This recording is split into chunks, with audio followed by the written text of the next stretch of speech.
Your cat's name. So I have two of them. One's name's Albert and one's name's Darcy.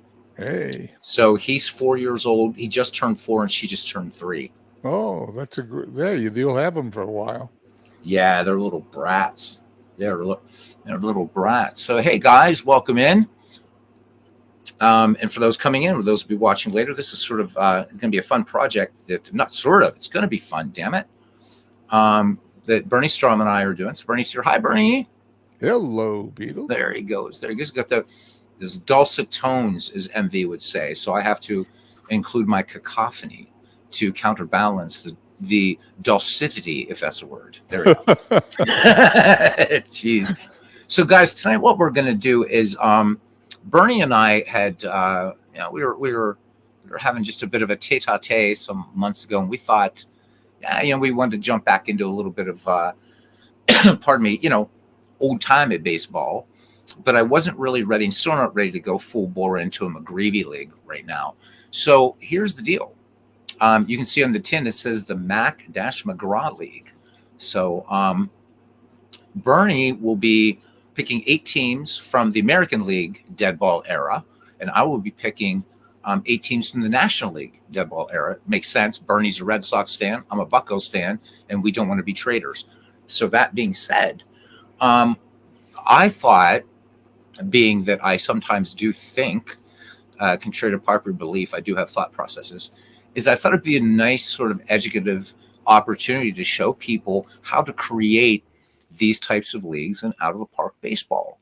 And again, there's nothing wrong with it, but most people do season replays, but are afraid to dive under the hood. So with that said, let's get started in just 1 second. All right, we already have 2 people kind of peeking in. Hey guys. All right, so from the Out of the Park 25, and Bernie, just nothing formal about this, man. Talk, do whatever you want. You got it. Sing and dance, whatever. Da, da, da, da, da. If I sing, the people will leave. Oh, well, that'd be brilliant. I think you should do it. Okay, so the heart of Out of the Park baseball, to me, is not the ability to replay seasons, although it does it very well. But it's all this fun stuff right here. And so what we're going to do is as I said, we're going to create this league. I'm just going to do the National League. Bernie's going to do his American League on his own. So again, guys, this is a tutorial. I'm going to try to move along in this first part fairly quickly. You can always stop, rewind, whatever. After this, then probably do an exhibition game between 2 of the National League teams. If you have any questions, hey, Dwayne Mart's joining us. Hey, Dwayne, good to see you. Hey, Dwayne. If you have any questions, please ask them in the chat. If you're one of the folks that will miss Bernie singing and dancing and stuff and watching this after the fact, please put questions in the comments. I do monitor the comments. Mike Silva with us. Aaron Reed also with us. We have 6 watching. So let's get into it. Real quick editorial comment. Drive for the Pennant is super fun, guys. But I want to start a grassroots movement. Let's, on the Out of the Park forums, ask them to make this mode to be available for any season of baseball, because of the way it works. This would work with any season. Be a lot of fun. Anyhow, first thing you do to create a custom league is you go to new custom game. Kind of crazy. Don't worry about the challenge mode. It's if you want to do it, you can do it. Now, here's the first sort of counterintuitive thing that I'm going to save you a lot of reading. Okay, you want to select fictional, right? So intuitively, right, Bernie, because I think you were thinking this when we were, hey, MV, you were thinking about this. You bet. I was going to hit historical. You're going to hit historical. So what historical will do in this way is you'll be able to play a historical season, but you'll also be able to create feeder leagues and all kind of stuff into your historical replay. So this is a subject for another tutorial, probably something folks didn't realize you could do. There's 2 ways to do historical replays in Out of the Park baseball. So you want to go to fictional, and you can just quickly scan this. It says you can use real players. So, but because what we're creating never happened, it's fictional. All right. So just a pro tip, guys, you don't really, advanced mode is the thing that scares the bejesus out of people. And I'm telling you, when you're creating leagues like this, don't even just pretend that button doesn't exist. That thing, again, is another tutorial altogether. All right, so I already know that I'm going to pick 8 teams. So the first thing I'm going to do on the first step is I'm creating the structure of the league. So I'm going to have this sub league, which it means only one league, and I'm going to have 8 total teams. So you can see now we just have these teams right here. Okay. So there's going to be one division, 8 teams. That's it. We're going to be able to rename all this stuff later. So on step 1, all you're doing is setting up the structure. That's all. Now, do bear in mind, if you want, you can like see how you can change things if you want by adding. If I hit that plus sign, if I wanted to add another league, I could do that. But I don't. So I'll just hit that little red one and it goes back to the green and I'll get, there we go. Okay. And actually, I just want to, let's just do, because I was trying to be cute there to try to show you guys something groovy and cool and sweet. But now look what I've done, Bernie. See what I've done? See what I've done? I know, it's terrible, isn't it? So we'll just get rid of them. Go away, go away, go away, go away, go away. This gives more people a chance to see that it's okay to screw up. And in fact, if you do, just cancel. That's all you got to do. Just cancel, man. Cancel the son of a bitch. All right. Anyhow, go to fictional. All right. Again, I just want 1, and I want just 1 sub-league with 8 teams. Okay. So now we go to the next step. Okay. So now it's setting up all the structure. And Walter's right arm was different than yours or mine. It was special, like Caruso's lungs or Einstein's brain. Chief Myers on Walter Johnson. Chief Myers was his longtime battery mate. All right.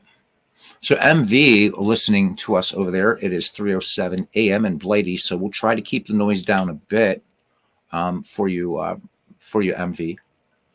So we know how the Welsh can get. Yes, Mike, I'm firing up a lung dart, as you call them. All right. This isn't a channel for kids anyhow, so. It's funny. So while this is doing what it's doing, I had this thing that does it monitors social media in case there's anything about you that might be deleterious or whatever. So it's really funny. I started getting these email things, and it's like, on your YouTube channel, somebody said the word shit and blah blah blah blah blah, and I'm like, yeah, I did. So. Yeah, so I paid $20 just for the thing to tell me that I sometimes curse like a sailor on my YouTube channel. It's really exciting. I could tell you that for $10. I know, right? I should have just gone to you, Bernie, right? You bet. So it's sorting nations. This is like the thing that takes the longest. I don't know why, but it does. Hey, while it's sorting, yeah, I want the audience afterwards to be after they follow you here, since you and I have to do a podcast here now in September because we've moved into a new month. Maybe we can get some suggestions on what somebody would like to hear from us this month. Okay, I think that's great. So, guys, comment in the chat, comment in the comments, because we're looking for what we want to do on our next podcast. Which it's a brainchild. I always found that was a gross term, a brainchild. Could you imagine giving birth to a brainchild? We'll have to get David. He's the AI art wizard to make a brainchild. But yeah, so it's really people seem to really like it, and so we're very gratified by that. We want to do more. We want to do more. Okay, now next step, and here's where I'm going to diverge just a tiny bit. So right now you see teams, and you're saying, "What? New York Deputies, Philadelphia Broncos, Houston Thunder, Beatles eternally? You're in Egypt." We thought that you could use real teams. Well, you can. But before we go to that, here's the really, really fun thing. Let's say that you want to create a fictional league with real players, but you don't want them on the actual teams they're on. Well, this already gives you this kind of stuff. So we can randomize the nicknames here till the cows come home and have the Philadelphia Northmen and the Houston Browns and what have you. And then you just hold an inaugural fantasy draft and bam, you're ready to go. All right, but right tonight we're going to work with historical teams. Deselect all of this if you're in the dead ball era because there are no affiliated minor leagues. So get rid of that. Here we're going to create it. So for me, it's going to be the McGraw League after the great John McGraw. We're using the names of the 2 greatest managers in the dead ball era. and this will just be MCBL. So the McBL. So 2 Irishmen too, right? Because Connie Mack's real name was McGillicuddy. So there we go, Bernie. Next thing you do, guys, is you go to historical team selection, and here's where we have the fun. You guys get to help me find 8 players. Now, I have a slight, a little bit more latitude than Bernie with the National League because I can go back to 1893. Bernie can only go back to 1901. Doesn't matter. It's just I can pick a few more teams. And During really, the World Series, yeah. Do you get to pitch underhanded? Do I get to pitch? Well, no, because we only go back to 1893 in this. Oh, okay. So no, overhand deliveries, fastballs, and pitcher's mound, they're already in place. So no, I don't get to. If this was 1877, sure. All right. So now we want to give if we want to give the sub league a name, don't worry about region. It doesn't matter unless you're playing. If you're using financials, we're not. Don't worry about that stuff. Okay. So I could give the division a name.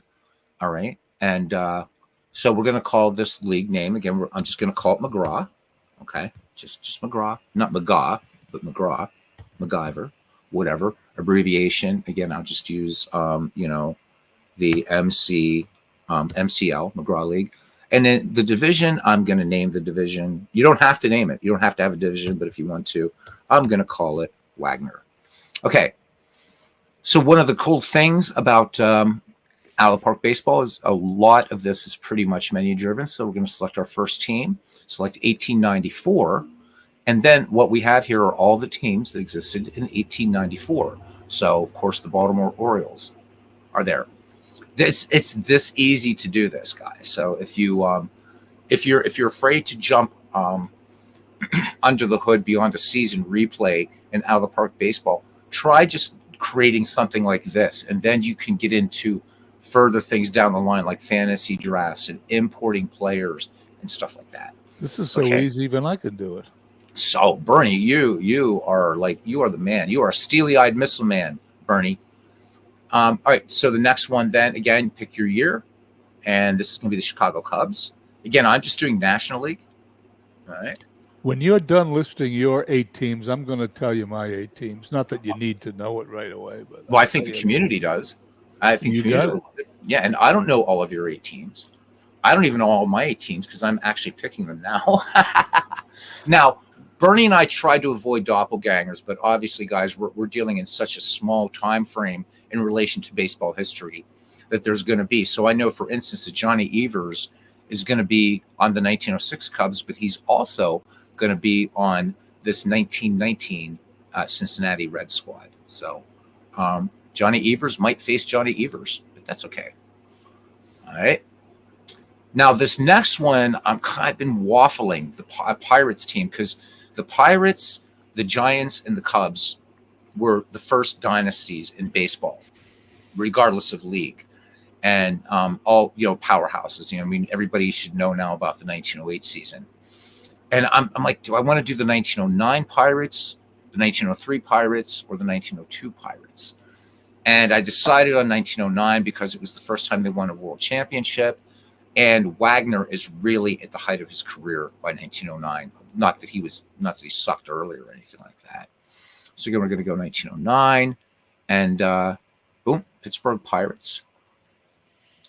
It is just this easy. Okay, there. Now I've got 4 teams selected. Now I want to do the Phillies. So I do know, again, that Ginger, or not Ginger Beaumont, there's going to be somebody in here who's going to have the doppelganger. But again, to make Bernie, I know Eddie Collins and Shoeless Joe Jackson. I'm pretty sure, even though I don't know the teams you've picked, you're going to have some doppelgangers. Guys, no Cardinals in this league, so a little trivia. The Cardinals sucked in the dead ball era.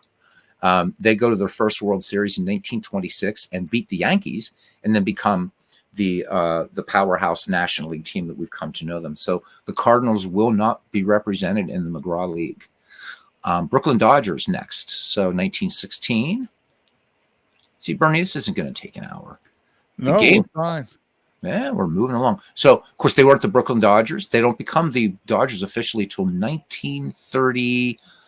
5, I think it is, they officially become the Dodgers. They are called the Dodgers, but they've been called by other names as well. All right, let me see. I have to pick 2 more teams. This really sucks. Oh yeah, 1914 Boston Braves. You can't leave the Miracle Braves out of this, or Dwayne Marks would never talk to us again. Can't wait to see how they do the first half of the season. How about it? And then if they do the spooky thing like they did for you, Bernie, what was it that happened? They did that. Could you share with the community what happened? That was cool. They were in last place on the 4th of July with a horrible record, and then they started to win. Now, they didn't win the pennant because the New York Giants were too far ahead, but they finished in second place in the National League from last place on the final game of the year. They did just what they did in real life. Played like shit the first 6 months, first half of the season, and the last half of the season, they had the best record in the league. Yeah, isn't that wild? All right, I'll tell you what, Ken. How about if we switch out the 1914 Braves and let's put in, we'll have 2 19th century teams. Yeah, the Boston Beaneaters, 1897. All right, perennial power, Boston. So 1897, and you can see, guys, it changed it right to the Beaneaters. And then last but not least, the 1905 New York Giants. All right, so American League's always in the top when you do this, by the way. National League's on the bottom. I find that egregious, as the National League is clearly the superior league. And yes, that was a none to the trash talking has already started. That's what you're going to find out. But now that you've picked your 8 teams, here are my 8 teams. Okay, here we go, guys. In the order in which I believe they are, I tried to pick what I consider the 8 best teams in the American League during the dead ball. The team number 1, the 1912 Boston Red Sox.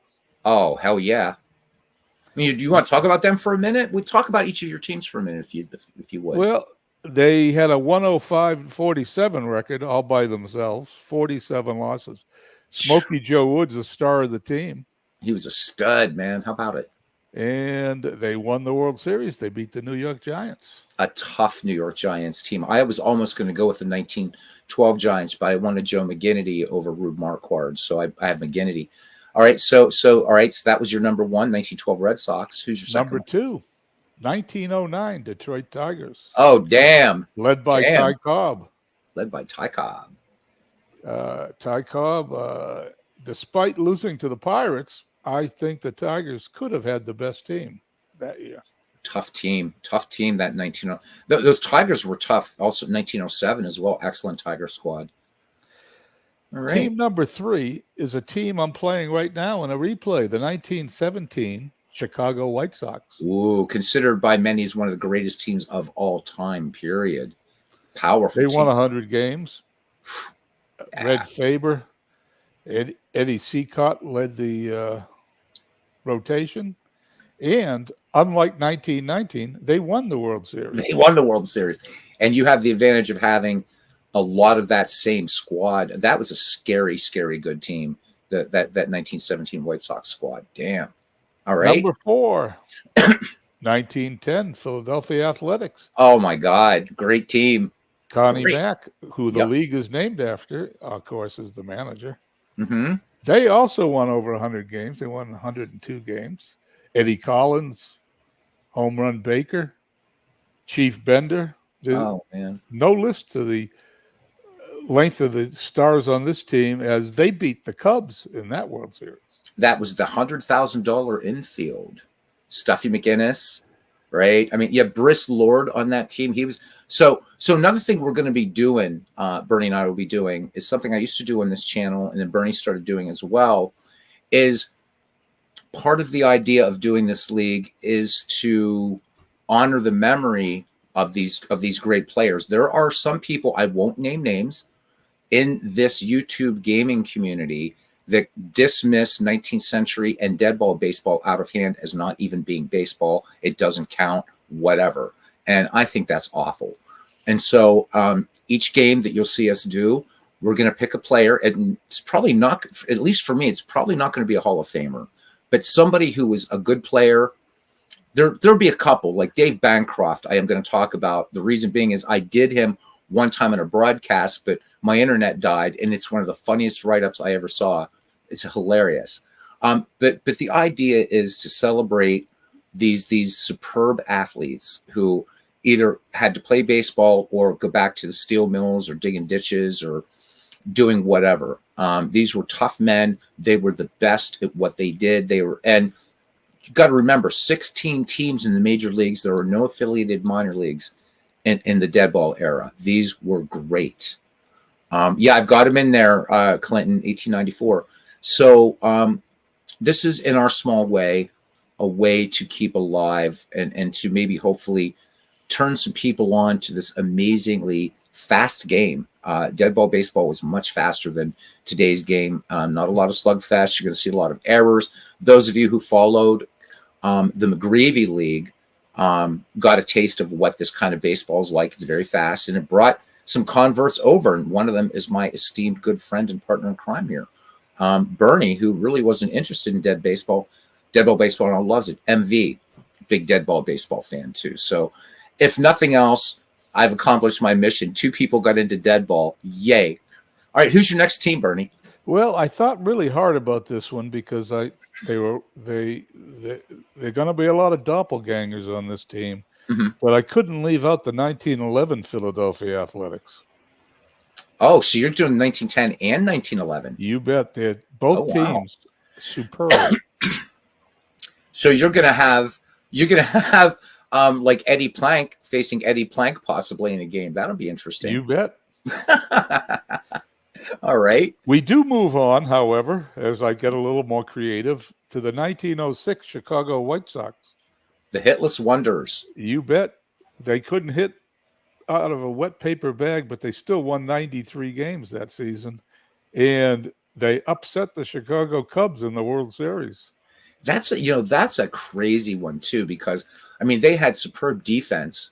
So I mean Tony La Russa maybe would answer the question. Well, the reason they won is they had great defense. La Russa always held that it's a strong defense is more important, but they really had no run production. I mean, Bernie, I don't know if you have Baseball Reference up. If not, we can look at it on here after we create this league. I think their best hitter only hit 2-something. Oh, they were terrible. It was Frank Isbell, I think, was the best hitter on that 1906 club. I put him in there because I wanted to see how they did against all these powerhouse teams that they didn't have to play against because they were in different years. Nice. Number 7, of course, everybody that follows dead ball baseball knows that the 2 powerhouse teams in dead ball in the American League were Philadelphia and Boston. Oh, yeah. And so we go back to Philadelphia for their 3rd team in this 8-team league, the 1905 Athletics. Oh, my God. Tough team, too. Ooh. They lost the World Series to the Giants, but I still think they could have been easily have defeated them. And they won 92 games. And to top it all off, a team that is one of my favorites, the 1918 Boston Red Sox. Yeah, there's some kid from Baltimore that pitches for them that year. You bet. And I don't think we could have a dead ball league without Babe Ruth in it. Oh, you're a pitcher, of course. Absolutely. Yeah, Clinton, go ahead. So, well, it'd be for a National League. For the American League, you'd have to talk to Bernie. So I'm just doing the National League. Go for it, Clinton. But you have to let me know who has to go away. If any team has to go away, it's got to be the Reds because I'm really weird about Johnny Evers facing Johnny Evers. So go for it, Clinton. Welcome in, Todd B. I think you have some great choices there, and the Philadelphia A's being represented 3 times I think is pretty interesting and fitting. They were a powerful team. Again, the A's and the Red Sox, you're right. You'll notice, guys, the 2 teams conspicuously missing are ironically the 2 teams in their respective leagues that have won the most championships, and that's the Yankees and the Cardinals. Because the Yankees and the Cardinals weren't very good in the dead ball era. The New York Highlanders, who become the Yankees, had like 1 good dead ball season, and the Cardinals had 1 sort of okay season. But those teams come into their own later on. So for anybody catching this later, why no Yankees, why no Cardinals? Because they sucked. The 1919 Chicago White Sox, that would be for Bernie to decide if he wanted to have a second White Sox team, because I'm doing just the National League. Bernie's doing the American League. Well, so Bernie, I don't mind doing the 1919 White Sox. Who do we take out? Yeah, because he's got the 1917 White Sox now. That's Basically sort of the same team, squad. isn't it? And the 1917 White Sox are actually a little stronger. By argument of some baseball historians, they were actually the better version of the team. Kind of like the 52 Dodgers or the 53 Dodgers were considered actually better than the 1955 world champion Brooklyn Dodgers. But that's for Bernie to consider. I'll tell you what, I will consider that, and I am going to put my league together tomorrow, and what I will do is I'm going to play in the next week. I'll play the first series of games in our new league, and we'll announce what my decision is at the time. Let me give that a little thought. Awesome. Bernie, I think you have some great teams. The two that from a National League standpoint that I'm most concerned about are the 1917 White Sox and the 1905 A's. I mean, I'm not knocking. I think the other teams you picked are great, but those two, and maybe the other one would be the 1912 Red Sox. Those are three crazy strong teams. Looking forward. So, guys, how this will work is on my channel, I'll be playing the National League games. Bernie will be doing the American League games, and at the end of it, whoever finishes first in the National League in the McGraw League will face the winner of the Mack League in a best of. We should do it in true deadball fashion, make it a best of 9. I was going to suggest that. Nice. Great minds think alike. They do. All right, guys. So we're done. We're going on to step 3, and again, super easy stuff. So let's let it do its thing. So loading in huge databases in this game, but it does this quickly. The sorting the nations thing, I have no idea why this does it. Okay, now we're going to select our settings here, and this is where you do sort of league normalization type thing. So I have some. I'm not going to research this. I'm just gonna pick a year. But what you can do is actually kind of. I would suggest if you're playing, setting up a league like this, and while this is really mostly in one era. I mean, because we can set this back to, like, I can set the McGraw League to 1871. I think what I'm going to do actually is borrow from the old McGreevy League and set this to 1900. So that way the two 19th century teams are playing on an equal field, as it were. But you can always change this later. In fact, you can change just about everything you want later, except for number of teams and stuff like that. So I'm going to set this. I'm assuming my league is going to have to do the same thing yours does, correct? You don't have to set in 1900. You can set in, as long as you set it within your range of years, that'll be fine. So I'm setting the National League to 1900. Okay. Okay. All right. So what I do here, just in case Bernie and I want to move forward with it, if not, I might want to just move forward on my own.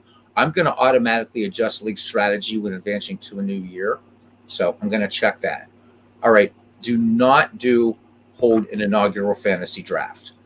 Only do this, guys, if you do not want the players on those teams, but rather you want to use the real names, but you want to let them be drafted onto different teams, or you've used fictional. So this is kind of like a fantasy draft. So do not check this for this type of league. Okay, we're going to start the season. Let's start. I'm going to start the National League on April 15th. That's usually when baseball started. And you want to change this, of course, for this league, we're going to do 154 games because that's largely what they played. Typical series length, just leave it at 3 games. Just know that you can go up to 5 games per series. But we're going to leave this at a more modern baseball, 3 games. Okay, that's all. Now we go to step 4. We're almost there. I'm going to say use scouting. I want scouting accuracy to be 100% accurate. That's for me. Again, this 20 to 80 scale is what baseball uses. I've read it. I think it's goofy. So I always use 1 to 100 because it makes more sense to me. That you can leave alone. Player pictures, I use real player pictures. So I select no fictional. If you use face gen, then you want to leave these at all players, just player pictures. That's an important thing, though, because a lot of people have asked me, throughout the years, comments, oh, wait a minute, I have the real player pictures. Why aren't they coming in? And I'll say, well, let's look. And invariably, they have, for player pictures, all players. That has to do with face gen. If you're not using face gen, you want to put no fictional. Okay. Enable automatic evolution of the league. I always leave that checked. All right. We're going to step 5. All right. We are going to name this. I'm going to put this McGraw League. Name it whatever you want. You want to name it Harriet? You can name it Harriet if you want. I don't know anybody named Harriet, though. Do you, Bernie? I don't know. So anyhow, I'm going to name. Let's start. No, I don't. You don't? Okay. So 1900. I'm just going to leave that as the starting year. Auto save. Once a year. I'll just do daily. Now, this is important. You guys have heard me talk about this again and again and again and again and again. If you want headaches, then play as a GM and manager. I don't want headaches.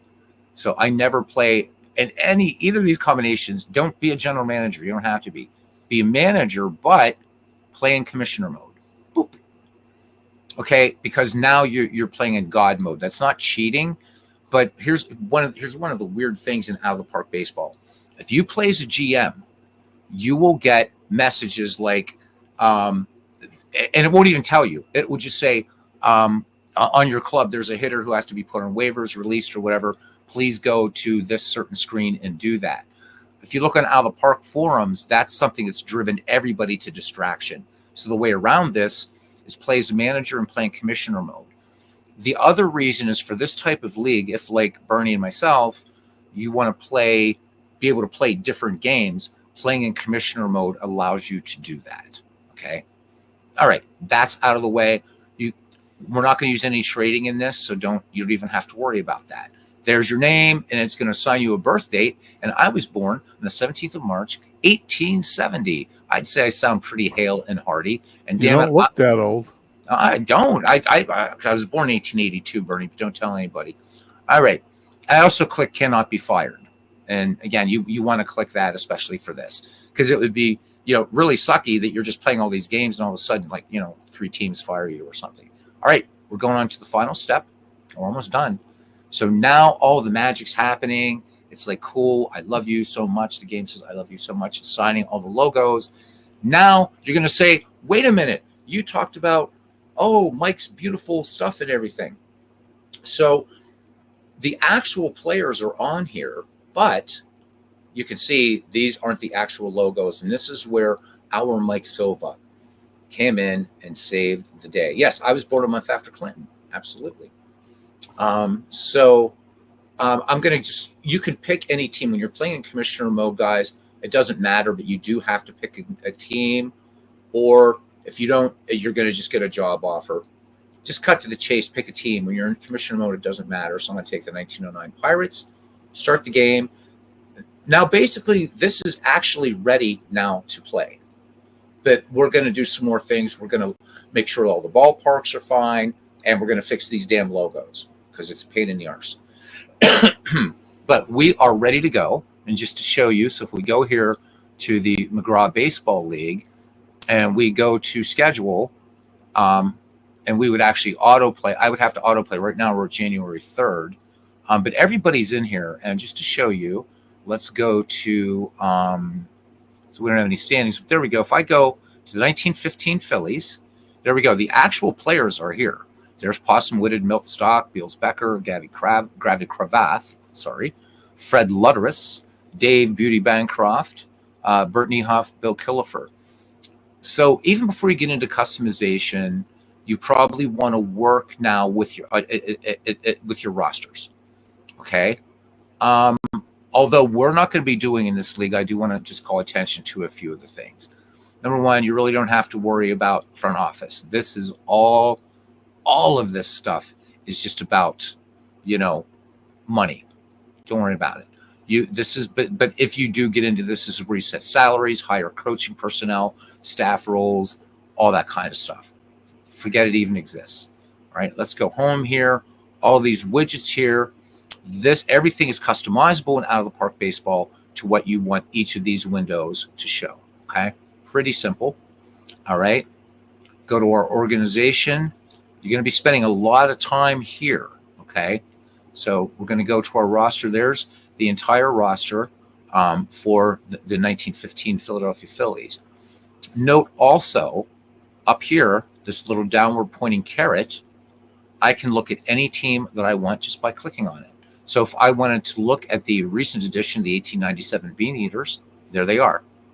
There's Kid Nichols. There's a lot of strong names in here. So just remember you can do it. But let's go back to the Phillies. Okay. And we have our roster. Now, if you don't want to deal with a lot of, your lineups and stuff like that, you want to do, let the game do it. The game will actually do it. Now, it actually has set lineups already.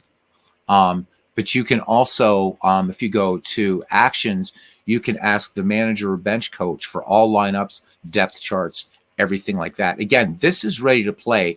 And at this point, without even doing anything with logos or any of that other crap or fixing the socks and the uniforms, we could actually, this thing is now ready to play. So with the time, even talking to Bernie and me just jabbering, you can set something like this really up in about 15 minutes. It's that easy. And I hope that this will convey that to you. Let's go to our depth chart here and look. And again, we can look at the depth chart of anything. Nice thing about this game, even if you're doing a season replay, most games just give you kind of your depth chart. But what you can do is you pretty much have free substitutions everywhere that you want. Now, let me demonstrate that. For this, if you notice right now, it's not letting me change anything. The reason being is because I'm still as the manager of the Pittsburgh Pirates. But let's say you're creating your own sort of all-time greats league, okay? Or your all-time whatever, the best third place teams in between 1935 and 1952. Don't know why you'd want to do it, but you would. Okay, go up here to your name, go down to act as, and it will have currently Pittsburgh. Just click, and now I'm going to be acting as the manager of the Philadelphia Phillies, and it will tell you it doesn't take away computer control. This is just, I would actually have to quit the Pirates and go work for the Phillies, but now I can actually do more things with the Phillies if I wanted to do that, okay? And what this will allow you to do, and probably be a little easier for me to do with the Pirates, but you can just see here that I can have like Oscar Doogie maybe come in and play second base every third game if I wanted to do that. There's so much you can do with this depth chart. Do it.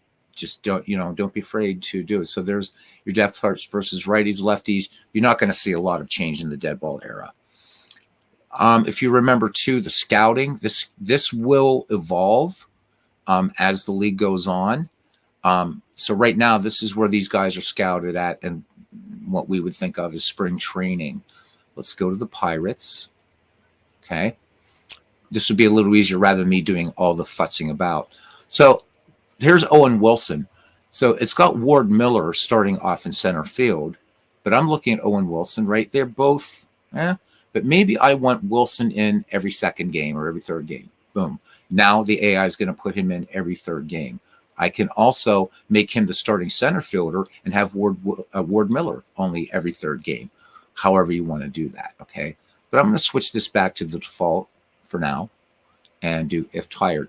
If you have a guy in your team you never want to see any playing time, you can even select never, which I wouldn't suggest you do, especially with leagues like this. So here's your daily lineups, and we're all familiar with this. This is basically the most common lineup you're going to see. But again, you can switch anything up here that you want, versus lefties if you're into platooning, versus righties, and not really seeing. Now, see, you can see here, versus lefties, this isn't, notice there's not a right fielder. Well, I can't be arsed. So what I'm going to do is I'm going to, I can generate a depth chart based on these lineups. And then what I can also do is ask the bench coach for lineup versus righties. Let me see. For all lineups. Let's do for all lineups. I'm trying to get that right field thing filled in here. and it looks like I've got to fill it in myself, which is okay. So you're going to have to do some work to do this. For all lineups. So I'm going to have to drag a right fielder down there. And I think because there we have Owen Wilson. He's already in there. I've got to get some guys in here. I will fix that once we go along. All right. This isn't about playing with rosters. This is really more about, just creating a league like this. And look, we have an actual Irishman on the team, Paddy O'Connor. Okay. We're done with that. We're done with that part. Now we want to actually do some customization. So let's go back and act as the Pirates. We don't have to, but let's go to settings. So we go to home, go to settings. Now, Mike did these wonderful, wonderful things here. Now, when you're doing a season replay, what's really nice is that it will automatically assign all the uniforms properly and the proper logo.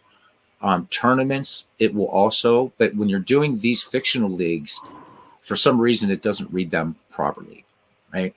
So one of the things you can do is do this import colors XML file. And am I looking here? I'm looking at the Pirates. Now, again, for season replay, these are usually set up right away.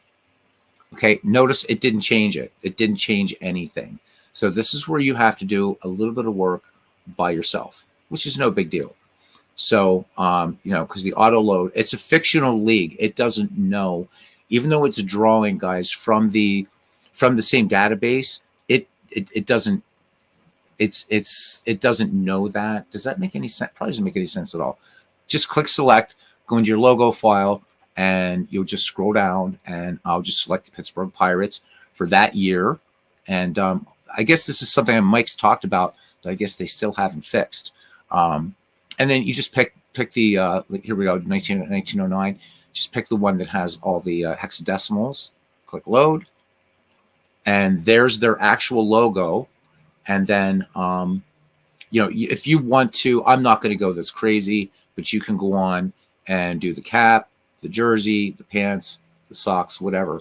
But what I would say up here is use high socks if you want to be, that the old timey look, so that you don't have to go off of this screen. You can go to the Baltimore Orioles and then again select their logo. Go as much or as little in depth as you want with this. Since we don't have anything for the Baltimore Orioles that goes to 1894, I'll just click 1902, and that's good enough for horseshoes and hand grenades, right, Bernie? You can do select. Yep, select home and away uniforms. Again, I'm not going to get that deep. You can change the color of the socks if you want. So I can select. There's colors. You can auto load whatever. Again, outside the scope of this, they do have stirrups now, which is really nice. So that's kind of cool. Want to get into it? Go ahead. Again, with season replays, you don't have to go into this much detail, and if you don't want to in this, you don't have to either, because this isn't like MLB The Show. You're not really seeing these guys close up. All right. I'm going to finish the rest of this later. Let's make sure our ballparks are okay, because that's important. Super important. Go to edit ballpark. I can tell you right now without doing anything else that this is correct. The reason being is because you have two separate files that you deal with. And I can use the filter to just see the Pirates. Yeah, thanks. Thank you for that, Dwayne. Should get Dwayne on here. Been drinking too much American, but never. Clinton, what the hell? Clinton comes on here and he's throwing the insults, bench jockey, and he knows that I would not drink Budweiser. Oh my God, Clinton Parks. Anyhow, guys, here's a couple things that's important about this screen. So as you know, in Action PC Baseball, you know that the weird Zen thing where you can reposition players. This is where you can do it. In out of the park baseball, I usually just leave it alone. But the reason why I know that Mike's ballpark mod is working in this is because here's the picture of it showing up under park factors. I don't even have to go to the 3D model. The only time you really have to do that And by the way, pro tip, if you see Citizens Bank Park in here, then you know the park isn't set up right. Okay? Just to let you know that. I don't know why they use Citizens Bank Park, but there you go. Anyhow, let's go to 3D model. Let's look at some Mike Silva gloriousness here as we finish up getting this league ready. I'm not going to finish it out. We're just going to play a game in a few minutes. So there it is. Trying to get Mike, hopefully sometime on his channel, to show a little bit about stadium creation. Also, Mike very good at doing cameras and stuff like that. Really, really nice. But this is the proper Forbes field. You can see the Longines clock isn't there yet. There's nothing there. This is Forbes field as it would have looked at the time. And again, let's thank Mike for that. But you can also copy cams. You can copy like camera views and stuff. Once you create them, you have them, whatever, you can copy them to wherever you want, to the other ballparks as well. Okay, so this comes with pretty much all you're going to need, though, I think. I like, for these old-time games, for me, I will usually create, and I'm not going to do that tonight, but I usually create a camera a little bit above the third base line so that you're not getting that straight-on look in the field. I don't know why, but I just like that look. So there's all your cameras. Okay, so I know the ballparks are fine. I am going to check the two 19th century teams, however, because I'm not sure if they're going to have that. So let's go here, or let's go to MCBL. This is a quick way to get around. Go to standings or go to scores, pick a team, and I'm going to go to the 1897 Bean Eaters because I've got to see what kind of ballpark they have. And my God, I'm changing these colors. They look like those awful, I know a lot of people like them, but those awful Houston Astros colors from the 70s and 80s. Or else this is very bad McDonald's juju going on here. I don't know, man. Anyhow, let's see what we got. Okay, so thanks to Mike, we got us the proper ballpark for South End grounds. So now we're going to check Baltimore. So again, you can just go to MCBL. This also acts as a browser up here. Go to your league name. You can either go to standings or scores. I'm doing standings because we haven't played any games yet. 1894 Baltimore Orioles, settings, edit ballpark. There's where you know that you don't have a ballpark. When you have Citizens Bank Ballpark, unless you are playing in Citizens Bank Ballpark. So I have to set this up. Good time to show you how to do that. So we're going to have to use probably another one of the parks and say, yep, this is where they played. And that's what we're going to do. So how we do that is first we're going to go to pictures and coordinates, or not pictures and coordinates. I'm sorry. God, I'm being such an idiot here. Let's go to 3D model first, and we're going to select our 3D model. Okay.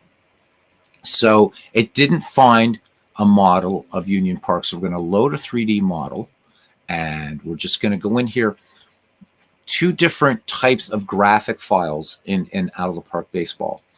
So for the ones that come with the game, I believe, I can't remember, the ones you want to look for are .obj. Those are the ones that Mike made, okay? The other ones, I forget what their file extensions are, but this game comes with 30 ballparks, the 30 existing ballparks. So I don't think Columbia Park is being used, but I want to see if I can find something maybe a little earlier, but if not, that's fine. Bernie, you shouldn't have to do any of this in your league at all. Glad to hear it, because yeah, my brain's already fried. That's all right. Mine usually. Let's see what this Hilldale Park looks like here. I don't know. Whoops. Let's go up one. There's the object file. Let's see what this looks like. Will this pass for a 19th century park? Let's let it do its thing. Yeah, you know what? We're going to use that ballpark. That looks, I mean, you might not have, yeah. I like it. What do you think there, Bernie? We're going to use it. I like that. We're going to use it. All right. So, and of course, you guys know you can change the skybox and everything like that. I like the new skybox thing this year. So if the weather shows us, you're going to see like rain clouds out there and stuff like that. I really like that they do that now. Okay. The next thing that you want to do, you can see we still have Citizens Bank Park, even though we selected that park to represent Union Park, okay? So what I want to do is I want to go to actions, okay? And you want to manually import data from a file into this park. Because what we're going to do, this tells me that the park factors aren't set up yet.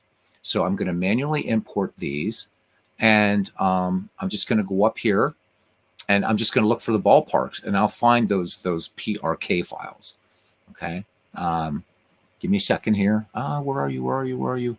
I'm probably looking right at them, aren't I, Bernie? Probably looking right at them. It's usually what happens. I mean, you guys can see. Look, this is ridiculous. Look at this crazy shit I have in this directory. It's insane. It's insane. So much stuff here. God, where the hell did I put them? Let's cancel and do it again. God, I'm terrible. I'm so terrible. This is so bad. Oh, because I have it in, yeah. If somebody sees it before I do, just put it right in the chat and say, look, you idiot, you didn't go there. I know we're seeing a Parks DAT file. That's not what I want. I'm looking for the PRK file for this guy so we can change it. Where the hell is it? Where are you? Where are you? Great teams, Miss League, test, exhibition. Oh, shit, where is it? This is really terrible, man. Now, Bernie, now my brain's getting fried. Because I used to know where this lived. Mike, where is it? Well, if I have to cheat, I'm going to go to I'll go to the Out of the Park 24 and find it. Damn it! I can't find these things anymore. Well, you can always fix it offline. Yeah, I just wanted to show these guys where the PRK files were, and I used to be. You got to know first before you can show. Well, I used to do it all the time, but so I haven't been playing this game so much this year, and I can't remember where they reside. Is it on my D drive? It's probably where it is. It's probably where it is. Let's see. Look at all the goofy stuff I have on here. Isn't that crazy? It's terrible, Bernie. It's terrible. All the crazy shit I have on here. All right, I admire people that can manipulate these programs like you can, because I can't. Yeah, but I don't admire the fact when I forget something. It pisses me off because I should know where this stuff is. But there you go. There you go. What are you going to do? Data folder. Now, there we go. After all that bullshit, it's in, there we go into models. All right. And then what was that one? Did I say that was Columbia? Shit, I can't remember now what I call it or which one I picked. But I'll just show you guys. I'll just bring in one of these, and then you can, when you're setting these up later, okay, just because I want to get moving on this. So let's just say Braves Field. This is what you would want. You see where it says braves_field.prk. The PRK file is the park factor file. And when I bring that in, that's going to change Citizens Bank Park to whatever. Okay. The OBJ file is the actual, in Mike's case, that Google SketchUp file that he made. And I forget what 3D model I used here, Bernie. So now I have to go look. What did I use here? Hilldale Park. Okay. And see, right here was the answer. There was everything, and I was looking at my C drive. It's no wonder I couldn't find shit. All right. When was the clock put in? I'm not really sure, Clinton. I am not really sure when that Longines clock was built because we're way back in time. If we go back to Forbes Field, you're also not going to see, you wouldn't actually see much of the University of Pittsburgh yet because it wasn't yet that big in 1909. First year of Forbes Field, by the way. I'm going to pick another park here. Bernie, do you mind? No. You don't mind? All right. Just because I'll forget it's Hilldale. Allentown Fairgrounds. That they probably don't have one either. I'm going to. The Longines clock was installed in Forbes Field in 1937. All right, there we go. Thank you, Bernie. Cool. Oh my God. What's this Cubs Park? I wonder if there's a Cubs Park. Let's see what this Cubs Park looks like. And if there is a PRK file, then that's what we'll use. Well, okay, so it's going to be basically Wrigley. Son of a bitch, I'm going to be here all night. Why can't there be, Mike? You got to make one for Union Park. Is there a Union Park? Let's just look and see. There might even be one in here. If not, we'll put Mike to work. Obviously, Mike is no longer in the broadcast. He would have given you the answer already. For where? Oh, where it was? Yeah, I realized that I was on my C drive, which is not where I wanted to be. So maybe I need a Guinness because that would really help things right now. I think we don't want Wigman Park because this is Wigman Park. Let's give them West Side Grounds. There we go. Let's give them West Side Grounds. I'm not using I'm not using 19th century Chicago teams. We will see this for Chicago Cubs, but I'm really tired of screwing around here. Just to show you guys how this will work. So let's go to pictures and coordinates. And now we're going to go to West Side Park. And we're going to manually import this. See, I'm in the C drive. That's not what I want. That's where I got all messed up. All right. So now, how's everybody doing? Hope some of you picked up Pocket Pennant Run Baseball and that you like it because it's awesome. It's a great game. And you don't have to mess with stuff like this. Right? All right, Steam. Where's my Steam apps? Where they are, Steam apps and common. And then I just look for it on my D drive. Out of POC 25, data, ballparks, and just for now, what did we say? I forget. West Side. So we're going to get down here to West Side. And then these little slashes here just mean that's just its subdirectory. And then there's the PRK file. Click load. And do I want to keep the current park factors for this park? No, I don't. Import complete. And now I know it worked. So this is ready to go except for logos. That's it. That's how the takeaway from this is know what drive your shit is on. But other than that, that is how easy it is to select to create things. If you want to see a little bit behind the magic in Out of the Park Baseball, this is the ball movement. But it's not locked into this, so the ball will also go different places. So this isn't like something that was similar like this was pure sim baseball. This is a little bit more sophisticated, the stuff that's going on here. And everything is geo-referenced. So everything's to scale in Out of the Park Baseball. So when a ball's going a certain amount, it's actually referenced to Google Earth, and you can actually look at your park location in Google Earth. So if we hit this right now, everything's geo-referenced. I don't know if any other ball, I don't know if that's important to anybody, but there you go. Customized sounds. You want to put customized sounds. This is where you can do it, is in sounds, and have a lot of fun there. There's your park profile, and boom. That's it. And we're at 58 minutes, Bernie. Not bad, right? I'm impressed. So am I. Can't believe it. I'm not going to leave this at West Side Grounds, obviously. But there we go. Doesn't seem to be any questions. So a good Dutch beer. So Clinton talks about a good Dutch beer. The best beers, and I'm not saying this as an Irishman, and especially the best stout is from Belgium, baby. You do a Belgian stout, I'll tell you what, that'll put you on your arse, but it's good for you. It's good for what ails you. So Bernie, yes. When do we want to kick this? I don't want to use the word kickoff. That's football. When are we going to have our opening day? I think we ought to do it this week. This week? Okay. Sounds good. We can do back-to-back broadcasts. All right. That's cool. I like it. Couple other things, guys, I should say that you want to set up. Okay, go to game settings. So you'll notice in Out of the Park Baseball that it will have things like, you can show game recaps or like highlights, I should say, show game highlights or view full game. If you want to do that, what you've got to do is for everything here that says human teams, switch it up.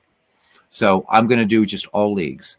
So I'm going to generate graphs for all leagues because I'm playing more than just one team. Okay, all leagues, save replays from all leagues. These things don't take up a lot of hard drive space. So set up all leagues here. So now when I want to look at any sort of replay of a game, or I want to go back and say, hey guys, you know what? We auto played a game, but we saw today there was a no hitter by so-and-so. Let's check out the highlights. Boom. If I didn't do this, I would get a message that would say, you need to go to the global settings and set all this stuff up. I think it's fun, even if you're doing a season replay, as you're going along and out of the park baseball, and you see an especially compelling game, why just read a game log or look at a WPA graph, or which this does great AI write-ups, when you can actually watch highlights of the game, which is really, really, really fun. Okay. Another thing that will save you guys a lot of time, and Bernie, this is too for you. If you want to, what you've just done, you can save as a template, so that when you go back and you want to do another sort of league that has teams from different seasons or different eras or whatever, but let's say teams from different seasons, all you have to do is just plug in the team names. Everything else is ready to go. So that's nice. You can add a new league to this game. You can create a tournament from the game that you've created. So, but we're not going to get into that. I wanted to just go into creating a fictional league using real players and real teams, and we've done that. And you guys know how to change logos. We're not going to jump into it. All right. Let me see. Clinton says, I'll be watching. I'll give my spring training warning. If you are thin-skinned, you don't belong here. How about it? So the other thing after this, we're thinking this is going to take about, at least for me, it's going to be around 6 or 7 weeks. Bernie might be done before I will be. I'm going to try, if I can, to do 2 games a week from this and sim the rest. Bernie will, we'll have different schedules. But after this, and I'm putting this out since we do have 11 people, the new McGreevy League will follow on the heels of this.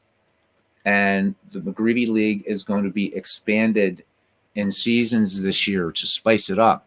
So we're going to go back to 1871 as the first year, and the final year will be 1929. So this is going to be really super experimental, because on the 19th century side, we've got to deal with all those weird rules changes in baseball and stuff like that. And we're adding the sluggers for the first time in, modern sluggers, if you will, into the Ned McGreevy League. Before it was, 1893 to 1919. But now we're going to expand it out. Anybody's interested, it's going to be a very, very low commitment league. Basically, on draft night, in chat, you're just going to name the player, not the year, just the player you want. And then you have a few days to do your research, whatever you want. And then you have to be a member of the Ned McGreevy Discord to be in this league. That's the only real requirement. You will just private message me the year. So let's say we're drafting, Ken Castro's turn is up, and he says, sliding Billy Hamilton. It's all he's got to say. And then maybe a couple of days later, then he's going to private message me the year. I'm going to put together the teams in Out of the Park Baseball for everybody, do logos and stuff like that. Then you can go in. We're going to set manager tendencies. You can even manage down to the player. We'll spend time doing that. Once that's done, that's it. So unlike the Fields of Dreams League, where you're submitting manager files, this is going to be, the reason I dispense with that, I think it's great for the Fields of Dreams League. For this is about doing your research ahead of time. You get to choose, except there's no doppelganger. So the only thing random in the game, or in the new McGreevy League, will be the draft order. That's it. And it'll be a snake draft. So, but other than that, nothing else is random. The idea is, can you take the years 1871, from 1871 to 1919, and field the best possible team you can? That's going to be how we'll do it. No changing managers, or no. Once your manager file is set, it's set. We do some exhibition games, and then we jump right into the season. So look for that probably around the end of October to go. So hopefully, last time we had I think 7 managers in McGreevy. So not the 24 that Fields of Dreams has, but understandable. This is a little bit more niche. But I hope people will be interested in. Once you set your team, that's it. This takes it all over from there. And I will say this: out of the park baseball plays dead ball baseball out of the rip, and 19th century baseball really, really well.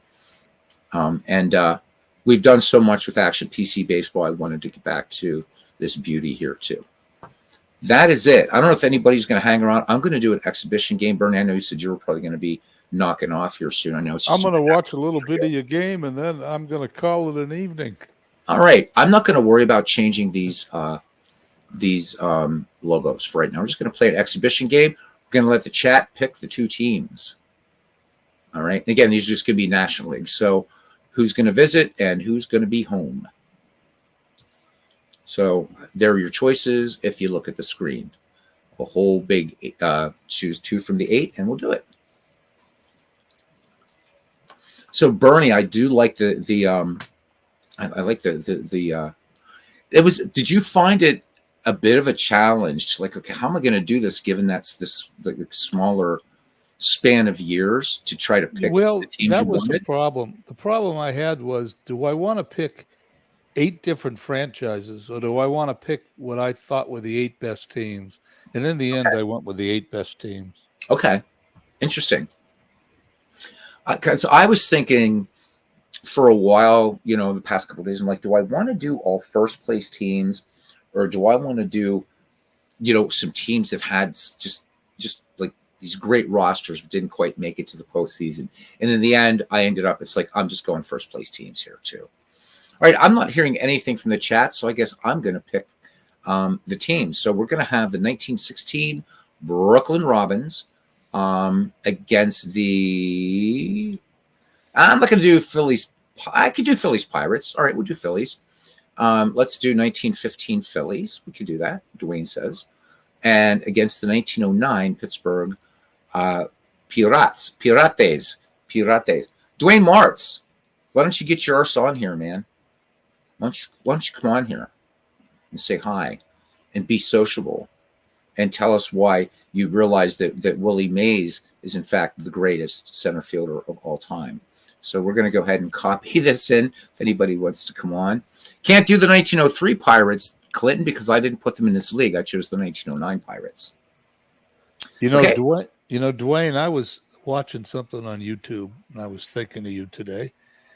They were Bob Costas was interviewing Mickey Mantle, and before Mantle's injuries, he could go from home plate on the right side to first base quicker than Ricky Henderson could do it. Oh, Mantle, modern day baseball. God, yeah, fast, huh? He must have been one fast son of a gun.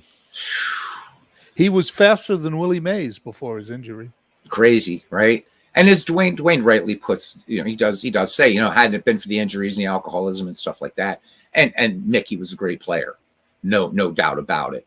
Second to Willie Mays probably in terms of center field, maybe, but a great, certainly top 5. He knows I'm giving him the Mick, but yeah, I know because he was called the Commerce Comet, had a lot of speed. So this might be a pitching mismatch, to say the least, guys. Grover Cleveland Alexander versus Babe Adams. Babe Adams is the best pitcher in Pirates history, but Grover Cleveland Alexander is one of the greatest pitchers in all of baseball history. Let's look at the lineups first for the visiting Philadelphia Phillies. Leading off in center field, Possum Whitted. Batting second at the hot corner, Milt Stock. Batting third in left field, former Pittsburgh Pirate, Beals Becker.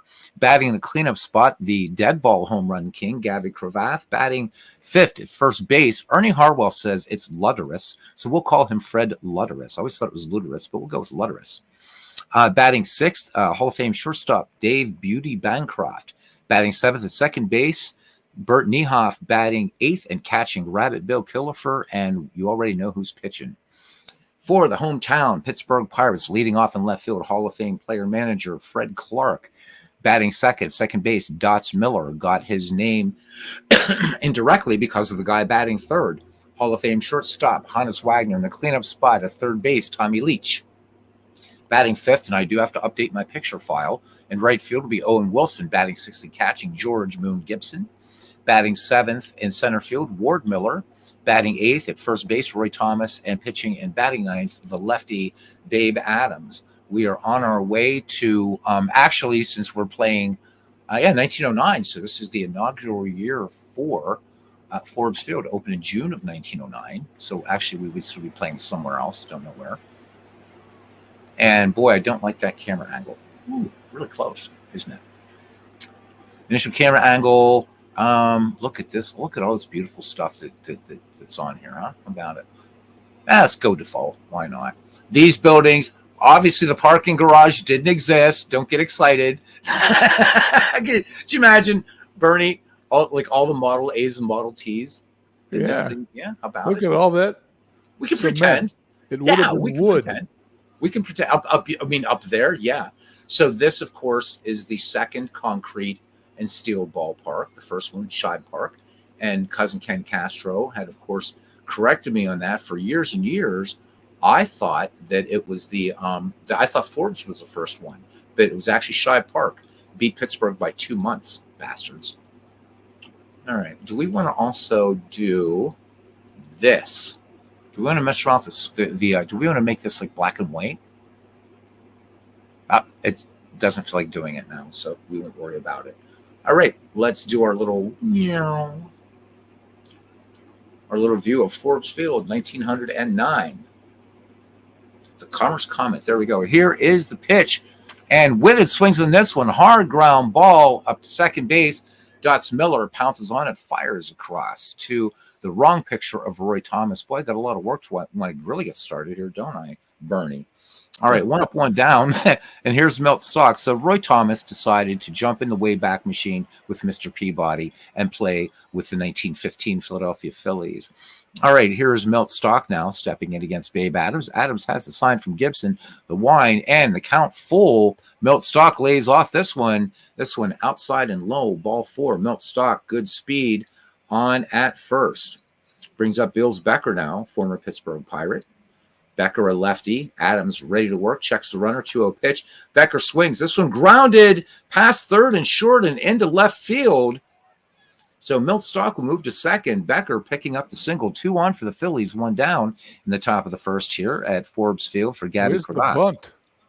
Where is the bunt? Who knows? I'm letting the computer handle everything. 2-1 pitch. Slow roller to short. And Wagner double pumps and takes care of Cravath. So 2 away. 2 in scoring position for Fred Lutteris. First baseman for the Phils in there. Babe Adams deals. Lutteris swings. This one a little floater out toward right, toward foul territory, and just over the line. Dots Miller makes the catch. So the Phillies make some noise. Strand 2 in scoring position. We go to the bottom of the first inning. The Philadelphia Phillies, nothing. The Pittsburgh Pirates coming to bat. Let's see. So they need that somewhere to park the carriages. You want horse shit by the gate entrance. Now here comes Clinton bringing the shit. Then again, it's Pittsburgh. Other than a sandwich in Orange City, what else is Pittsburgh given? Oh my God! What am I gonna do with this guy, Bernie? What am I gonna do with this guy? Keep all right, up the stuff. It's funny. Yeah, I know. Clinton's awesome.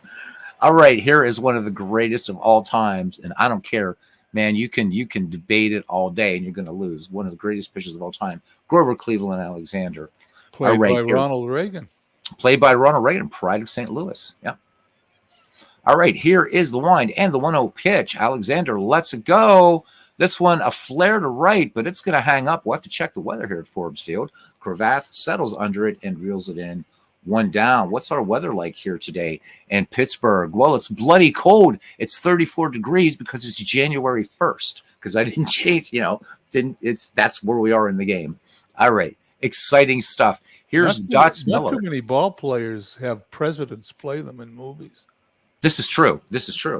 In fact, wasn't he the only one? I think so. So deservedly so. So how did Dots Miller get his nickname? So somebody that literally, this is how it happened. Somebody was asking, who is that kid? Who is that rookie? And Hannes Wagner answered, Dots Miller, meaning that's Miller. So that's how he got his name. It stuck. Isn't that exciting? That's our player profile for the night. Cleveland, all right, Alexander deals now to Dots Miller. And Miller sends this one up the middle, base hit. So the Pirates, with 1 out, have 1 aboard.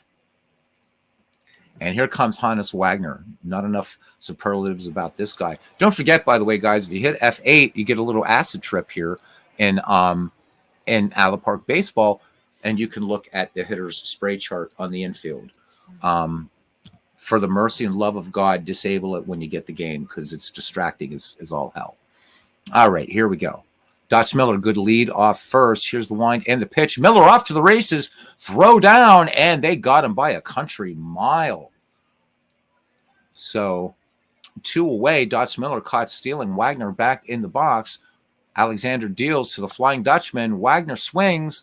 Soft fly ball. Is that going to go in no man's land? No, it's going to go in the glove of Possum Witted. So the Pirates end up with a single and a caught stealing. Nobody left. We go to the top of the second. Scoreless here in the Steel City. Dave, Beauty Bancroft, Bert Niehoff, and Rabbit Bill Killifer. Beatles, I'm going to call it an evening. I want to thank you for everything, however. Guys, let's give everybody, Bernie was going to sing for you guys tonight, but he decided that he wants to wait until the All-Star game in his American League. So right. Bernie's going to be singing the greatest hits of Cliff Richard's In the Shadows. I'll be we'll get together this week and come up with opening day, and we'll do back-to-back broadcasts. Sounds great. Bernie, thank you very much, as always. Hope everyone has a nice evening. Enjoy yourselves. Welcome in Truth Hurts. He came in, Truth Hurts Wilkie. Welcome to the channel for the second time. He came in to listen to Ernie Harwell the other night when I did an APA game. All right. Back to this exhibition game now. Here's Dave Beauty Bancroft, Hall of Fame shortstop, to face Babe Adams. So again, Bancroft, Niehoff, and Killifer. Adams, count full on Bancroft. Bancroft lays off this one. This one just missing off the corner.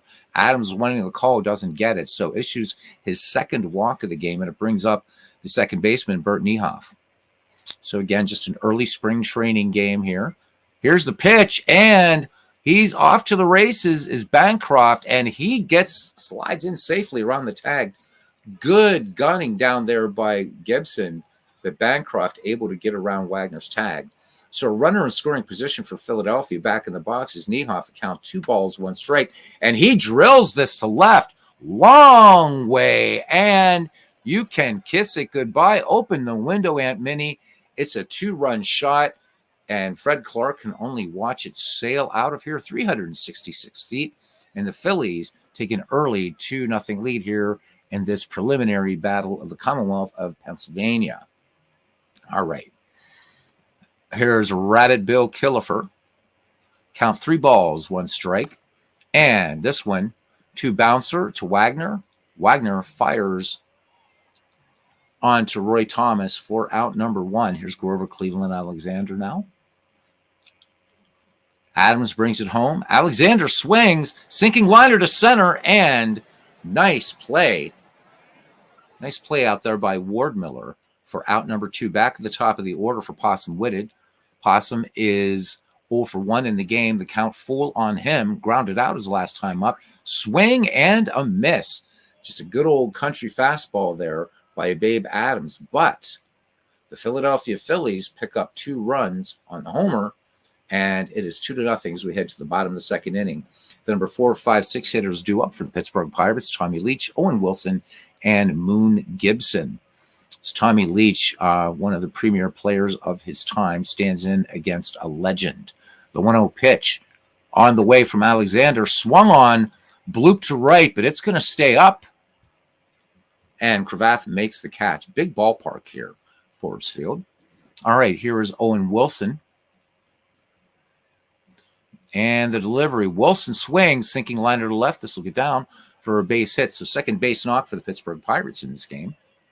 Runner aboard, Wilson with pretty good speed. And here's Moon Gibson batting in the number 6 slot. And we're going to pick a player to, we're going to highlight a little later. And off to the races goes Wilson. The tag at second, and he is in there. So Killifer guns it down. But again, Wilson showing the Phillies, I can steal a base too. So Bancroft with a stolen base for the Quakers, and Wilson 1 for the Pittsburgh 9. All right, runner in scoring position now. The Pirates looking to try to get 1 back here with 1 down in the bottom of the second. No balls, 1 strike. Gibson swings. This one a flare on the infield, first base side, and making the catch is Fred Lutteris for out number 2. Owen Wilson not going anywhere in the infield fly rule. And here is the center fielder, Ward Miller. Ward Miller, a pretty good contact hitter. 1-1 pitch to Miller. And ground ball to third, routine play for Milt Stock as he fires across for the out. No runs, 1 hit, no errors. A runner left on. We go to the top of the third. The Phillies lead the Pirates 2-0. Ken knew Aunt Minnie intimately, says Todd B. Shots fired. There we go. All right, we got Milt Stock, the number 2, 3, 4 hitters due up. Milt Stock, Beals Becker, and Gabby Cravath. Milt Stock, ready to work. And Stock, line drive, base hit, right field. So the Phillies coming out swinging today. That's their 3rd base hit. So Milt Stock aboard for Beals Becker. Becker 1 for 1 in the game. 2-2 pitch to Becker. Becker swings, and this one is going to go out to left center field. Ranging to his right and making a nice catch is Ward Miller, calling off player manager Fred Clark. Milt Stock scampers back to first, 1 away for Gabby Cravath. 0 for 1. Cravath, and there goes the runner. Throw down, and Stock, off like a fine quarter horse, picks up a stolen base. So here we go. Out of the park, doing one of the greatest things that it does.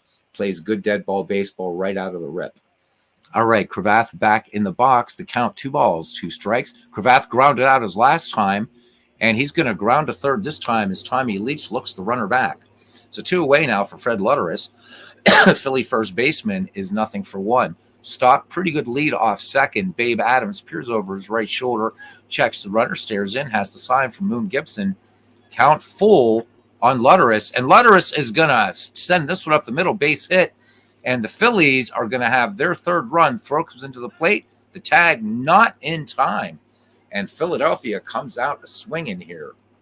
So 3-0 for the Philadelphia Phillies, putting up crooked numbers in the 2nd and 3rd innings, and here is Dave Beauty Bancroft.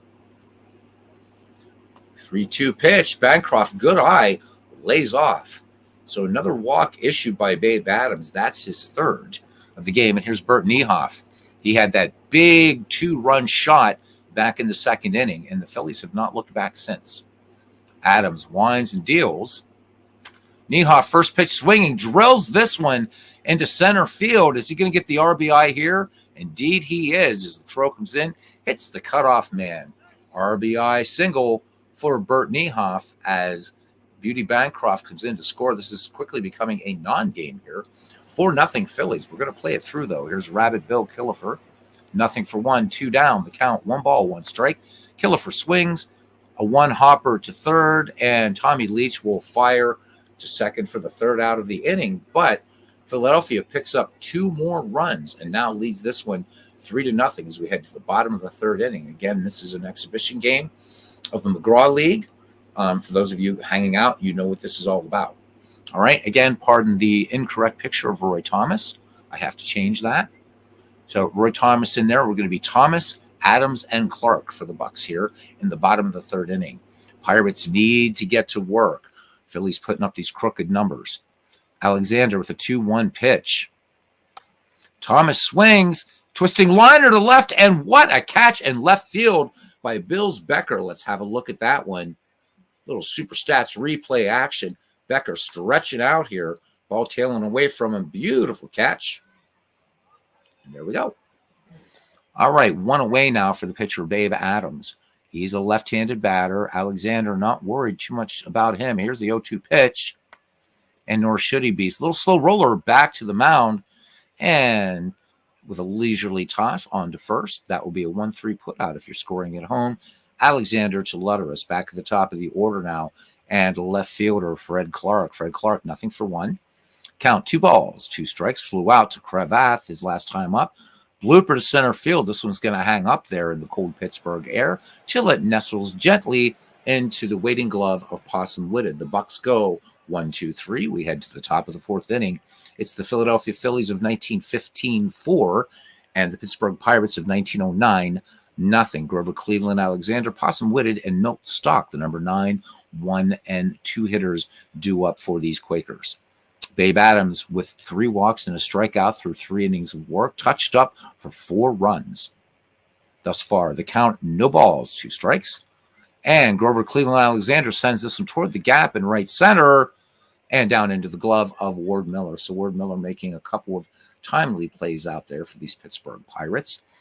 Possum Whitted now as we start to the top of the order for the Phillies. He has nothing for 2 in this game. 0-2 pitch. Whitted swings. Room service bounce to Wagner at first, and he will fire on to Roy Thomas for the 6-3 putout. 2 Phillies up, 2 Phillies down. Here's Milt Stock. He has been successful. He is 1 for 1 thus far. 0-1 to Stock. Stock swings. Twisting liner out to left toward the foul line, and making the catch is Fred Clark, showing why he's a Hall of Famer. The Phillies go in order. We head to the bottom of the 4th inning. Pittsburgh trailing Philadelphia 4-0. 13 people watching. Thank you, guys. Appreciate it. For those of you that might be wondering, the actual tutorial took place in the first part of this. So it's a little leisurely tutorial, but a way to dive more deeply under the hood of, in my estimation, the best digital baseball sim out there, out of the park baseball. All right. Dots Miller, Hannes Wagner, and Tommy Leach due up. I still haven't decided on our player of the who we're gonna, but we're gonna highlight somebody. Just don't know who it's gonna be yet. It's gonna be a Philly, I think. All right, Alexander deals. Here's the 1-2 pitch to Dots Miller. Miller swings and just a lazy fly ball out to shallow center field. And Possum Whitted comes in and makes the grab. 1 up, 1 down for the great Hannes Wagner, who is nothing for 1. The wind and the pitch. Wagner swings. This one drilled to center field. And what a catch out there by Possum Whitted, sprinting back and pulling it down. So Whitted had to time that one perfectly, or that one is going to the deepest part of Forbes Field, and Wagner would have been happily perched at third. As it is, in the Pittsburgh Post-Gazette, it's just going to be a big, loud out. Tommy Leach now due up, batting in the cleanup spot. Here's the pitch. Leach swinging on the first pitch. Fly ball center field. Center field's been busy out there. And Possum Whitted once again making the catch. So the Pirates do nothing except hit the ball hard a couple times. We go to the top of the 5th. Philadelphia still leading 4-0. And it will be Beals Becker, Gabby Cravath, and Fred Letteris. Becker in the game is 1 for 2. Babe Adams ready to work to him. Becker swings. Soft little fly ball out to very shallow center, and Wagner, showing incredible range out there, will pick it on the outfield grass. And this in the shallow part of the pasture, right before the barn door. Here's Gabby Cravath. Nothing for 2. Count 2 balls, 2 strikes. Cravath checks his swing, and umpire Jocko Conlon said, "You went around me, boyo. Have a seat on your arse now. Have a bet against. You'll be fine later." All right. Stepping in now is Fred Letteris. Fred Letteris, 1 for 2, has a run batted in this contest. 2 away, top of the 5th here at Forbes Field. 2-1, the count. Letteris sends this to center field. Back on it, Ward Miller now coming in a few steps, and he makes the catch. No runs, no hits, no errors, nobody left on base. We go to the bottom of the 5th inning. Philadelphia 4 and Pittsburgh nothing. So Grover Cleveland Alexander in this exhibition game, throwing a beautiful 2-hit shutout right now. Owen Wilson, Moon Gibson, and Ward Miller due up to try to solve the great Alexander and get something going. The Pirates tried to get a run back, but could not capitalize. 3-1 pitch coming in. Wilson swings that 3-1 pitch blooper, and this is going to be a little excuse me hit that's going to get down. Tomorrow in the Post-Gazette, that's going to be like a screaming line drive. So Owen Wilson aboard. Pretty good speed. Here's Moon Gibson. He is nothing for 1. So the Pirates now with 3 hits, but nothing else to show for it. Surprisingly, for a dead ball game, no error yet for either team. Alexander works. There goes Wilson. Killefer up with the ball. The throw down, and Owen Wilson picks up the stolen base. So the Pirates with 2 steals today. So twice they've had runners now in scoring position, but unable to get past Grover Cleveland Alexander. George Gibson digs back in on the right-hand side of the box. The 0-1 pitch, And this is going to get down. Base hit.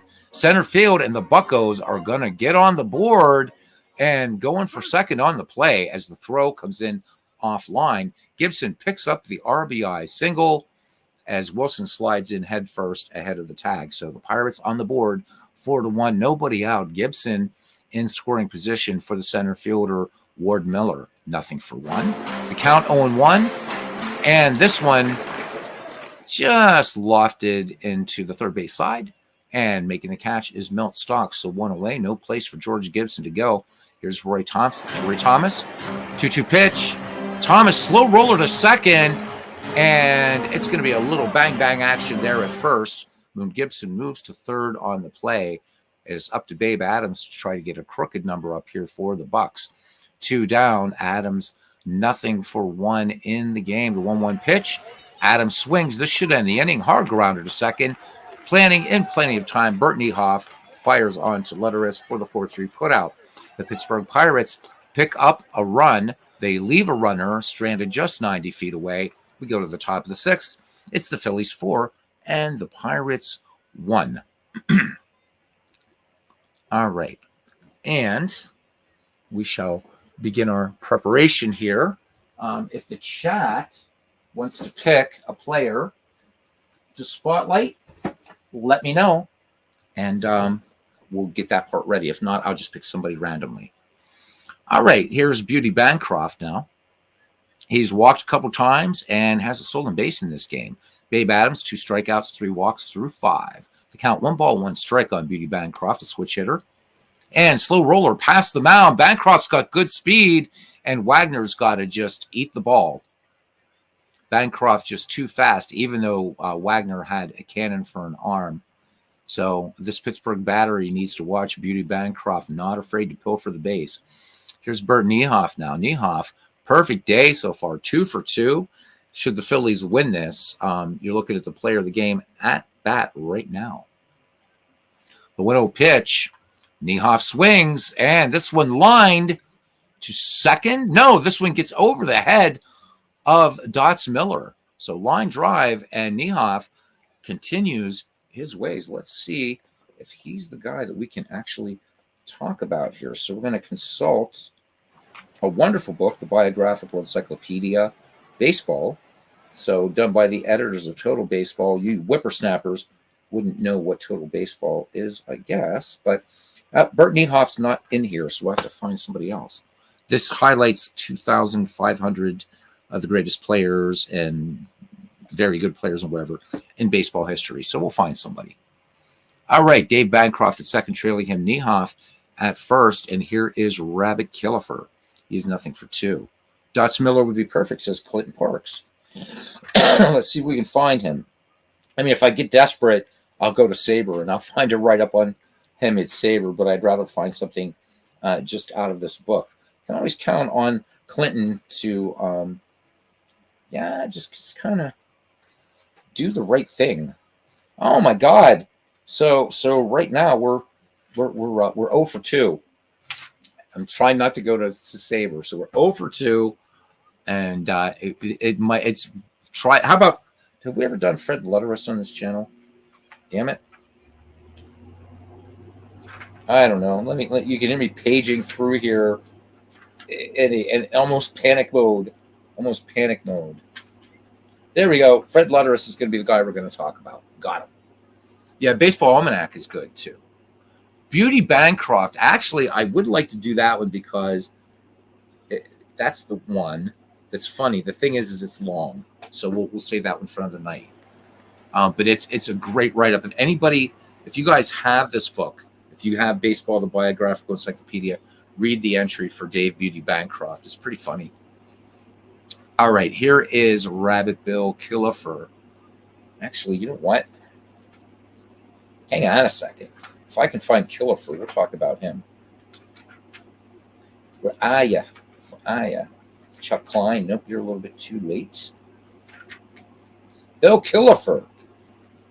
Cool, because we want to find out what he was. Okay. And his is a short write-up. Cool.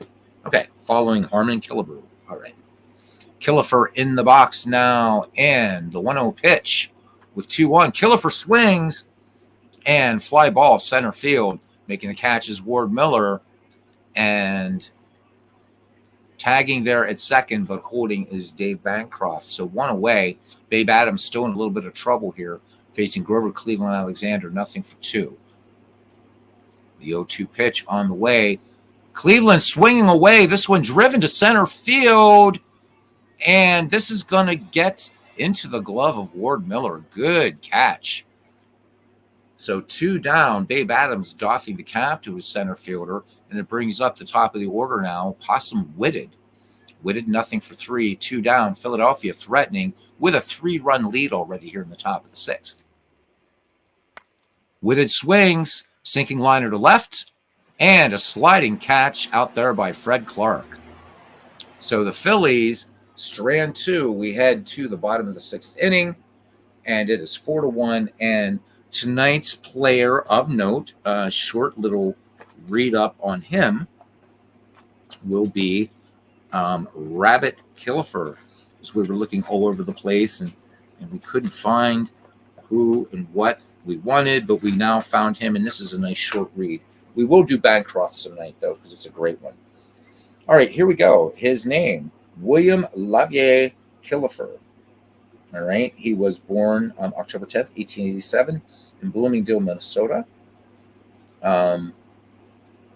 And he died on the 3rd of July, Bloomingdale, Michigan, and he died in Ellesmere, Delaware in 1960. He made his major league debut September 13th, 1909 with the St. Louis Browns. He was a righty, 5'10 and a half, 200 pounds. So, boy, for a guy named Rabbit, it's a pretty stocky dude, huh? All right, catcher Bill Killefer's name remains linked with battery mate Grover Cleveland Alexander. Together, they helped the Phillies to a pennant in 1915, and on December 11th, 1917, both were traded to the Cubs. Known as Reindeer Bill, who's also known as Rabbit, but we'll go with this.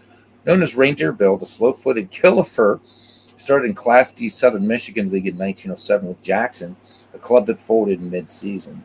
The next year, he played for San Francisco, reaching the majors with the Browns in 1909. Demoted to Buffalo of the Eastern International League in 1911, he had 251 and 103 contests before the Phillies picked him up. After 12 years as a player, Killefer turned to managing. As a skipper for the Cubs and later the Browns, he managed the teams almost exclusively to second division finishes. In 1926, Cardinals owner Sam Breeden offered him the job of manager, a post formerly occupied by Rogers Hornsby, but Killefer declined. Ironically, when Killefer was fired from the Browns in 1933, Hornsby replaced him. Killefer later managed in the high minors and scouted. So, kind of just a good utilitarian player. I like the fact that he is linked with his battery mate right now. So looking at his lifetime stats, 1,035 games, 3,150 hits, 237 runs scored, 751 hits, 4 lifetime home runs, 240 runs batted in, pardon me, a 273 on-base percentage, 283 slugging average, and a 238 batting average. So in this time, too, Killefer would be more indicative of the catchers of his time, except maybe that they would be a little bit faster. So the catchers that we know now, that we think of as great catchers, really that prototype begins much later with guys like Black Mike, Mickey Cochran, Roy Campanella, Yogi Berra, right? And then we think of the catcher more now as more of a power position. It wasn't so much so in the dead ball era. They were out there for their defense. All right, back to the game. Fred Clark now 0-2. The Pirates in a sinking ship here. Clark swings, and this one a soft liner into left field. The Buccos picking up hit number 5. Clinton mentions Baseball Almanac. It's a great site, by the way. A good companion, if you will. It's got some information that's a lot easier to find on there than you will on Baseball Reference. The two together are unbeatable. Add in seam heads and back to baseball, and you're pretty much golden. All right, Dots Miller 1-2. We're going to find some more information. And Dots Miller, we'll talk about him later in the season when it starts. Fly ball to left field. Bills Becker making the catch. 1 up, 1 down. Fred Clark retreats to first. Here's Hannes Wagner, nothing for 2. Pittsburgh faithful would like to see something from him. And this one lined to short and a leaping grab. Shortstop to shortstop. And Bancroft makes the catch. 2 down. Here's Tommy Leach. He's nothing for 2. We've featured him on this channel before. Tommy Leach grounds this one, and this one gets past Bancroft into left field. So 2 on for the Pittsburgh Pirates. And if this were today baseball, we could say a swing of the bat and Owen Wilson could tie it up. But a swing of the bat, and there's enough speed in these base paths that on a base hit, Leach and Clark could score. And Owen Wilson, nicknamed Chief, is having a good day at the plate. He is 2 for 2. 2 down, 2 on. 4-1 your score. Here's the pitch. Wilson, first pitch swinging. Routine grounder to second base. And up with that is Niehoff. He'll go to Letteris at first. The Pirates once again try to mount some sort of threat, but they come up flaccid. We go to when's the last time you heard flaccid in a broadcast on YouTube? Probably never. All right, it'll be Miltstock, Bilsbecker, and Gabby Cravath do up. Babe Adams just now taking up innings again. This game not meaning anything. This league doesn't really start until probably next week. 1-1 pitch. And this one, a twisting foul ball, first base side. And camping under that one and making the catch is Roy Thomas. So 1 away for Bilsbecker. Bilsbecker 1 for 3. The lefty waits for the pitch. Becker swings, sinking liner to left, and that'll be Fred Clark that will make that catch. 2 up, 2 down. Babe Adams certainly having the rough going there in the second and third innings, but has since settled down with the Pittsburgh offense managing to just tally 1 in the 5th. So we can't really place a lot of blame on Adams. The Pirates need to get something done here quickly. 0 for 3 for the dead ball home run king. And liner right to Hannes Wagner. So the Phils go in order. They still lead 4-1 as we go to the bottom of the 7th inning. It'll be Moon Gibson, Ward Miller, and Roy Thomas. The catcher, Moon Gibson, is 1 for 2. Moon Gibson stayed with the club for quite a while. Played on the 1909 World Championship Pittsburgh Pirate team and was with the 1925 World Championship Pittsburgh Pirate team, George Gibson. So a little trivia there about him. 2-2 pitch to Gibson. Gibson swings. Fly ball to right field. It's got not enough distance, unfortunately, as it settles into the glove of Gabby Cravath. 1 up, 1 down now for Ward Miller. Ward Miller, nothing in 2 attempts. Popped out back in the 5th. Miller swings. This could drop into no man's land, though I doubt it. And indeed, I was correct by doubting it because it falls into Possum Whitted's glove. 2 up, 2 down for the Bucks. Here's Roy Thomas. The count even at 2 on Thomas. Thomas cuts on this one. Hard ground ball to third. Plenty of time as Miltstock fires under Fred Letteris. The Bucks go in order. We go to the top of the 8th here at Forbes Field in Pittsburgh, Pennsylvania. Philadelphia leading Pittsburgh 4-1. And we will see Fred Letteris, Dave, Beauty Bancroft, and Bert Niehoff. Could be Niehoff, by the way. I'm terrible with German names. Babe Adams deals the count. 1 ball, no strikes to Letteris. Letteris swings, and this one drilled to center field. And Ward Miller racing back and about 10 feet in front of those center field bleachers out there making the grab. Here's Dave Beauty Bancroft. 1 for 1, a couple walks, a stolen base in this game, and a great play out at short. High fly ball out. And ranging over to his right, Hannes Wagner will squeeze it for out number 2. Here's Bert Niehoff. He is a perfect 3 for 3, including that big dinger back in the 2nd. 3 of the 4 Philadelphia runs are courtesy of Bert. There he is. Count full. And Niehoff swings, and he's going to have a perfect day at the plate. This one will get down for a base hit. So scouts take note. On this cool day in Pittsburgh, Bert Niehoff winning this game for the Philadelphia Phillies. All right, here is Reindeer Bill Killefer. I guess we'll stand corrected. Here's the pitch to Killefer. And on the move is Niehoff, and this is his only gaffe of the day. He gets caught stealing. That's where he said, look, Ma, no spikes. All right, bottom of the 8th, and we will see Babe Adams, Fred Clark, and Dots Miller. Exhibition game, so Adams going to stay and get his innings. Fly ball lofted to left. And camping out under that one, lighting a marshmallow, is Bills Becker for out number 1. Here's Fred Clark back at the top of the order for Pittsburgh. The wind and the pitch, 1 for 3 is the player manager, and taking it to the bag himself is Fred Letters, taking that little tapper to first. 2 away for Dots Miller. Kind of looks like look at this picture of him. Looks like he should have been in the cast of The Sandlot. All right, Alexander deals the count, 2 balls, 1 strike. Miller swings, and this one will be 3 unassisted. We go to the 9th. The Philadelphia Phillies look to win this one 4-1 against the Bucks. And it'll be Killefer, Alexander, and Whitted, the number 8, 9, and 1 hitters. He should have been one of the little rascals. That's true. That's true. Where are you, Dots? Come here. There he is. He does look like one, right? Who was the kid that had the cowlick, right? His hair sticking straight up. What was his name? I forget now. You know the kid I mean. That guy. Yeah. Whose name is named after some grain or some agricultural thing. Alfalfa. That's it. That's it. Thank you, Clinton. All right. Here is Mr. Killefer. Flied out his last time up. He's 0 for 3. Killefer sends us to center field. And Ward Miller waits for it to come down. Someone up, 1 down. A lot of the Pittsburgh faithful already exiting the turnstiles here as the great Pete Alexander steps in. Count 3-1, so Adams behind him.